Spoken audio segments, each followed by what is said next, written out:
Spoštovane dame in gospodje, dober večer, sem Mihael Toš.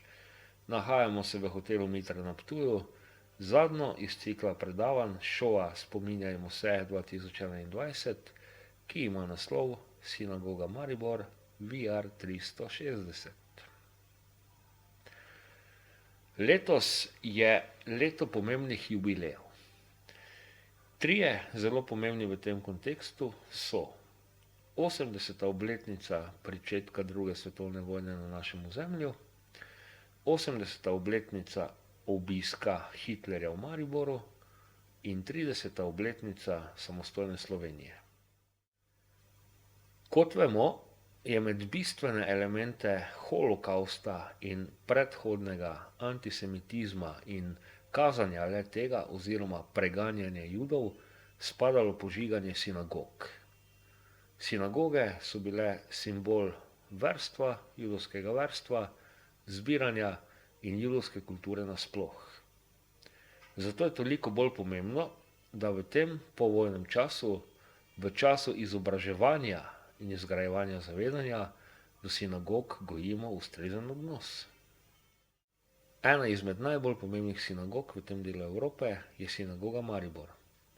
Sinagoga Maribor je dejansko kulturni center, ki z vestnim delom permanentno opozarja na pomembnost sožitja, kulturnega sobivanja ter prav tako izobražuje na področju holokausta.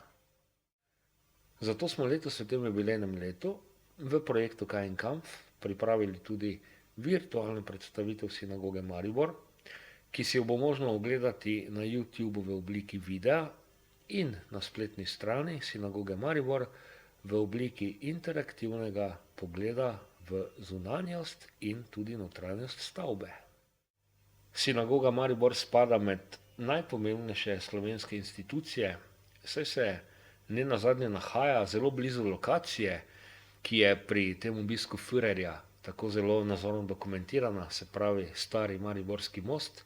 In sinagoga Maribor kot institucija, to ni več verski objekt, danes zelo vestno z profesionalno ekipo permanentno dejansko skrbi za ohranjanje spomina na holokaust, za gradnjo zavedanja, kaj je holokaust bil, in tudi za gradnjo zavedanja oziroma vzpostavljanje zavedanja, da se holokaust ne sme ponoviti.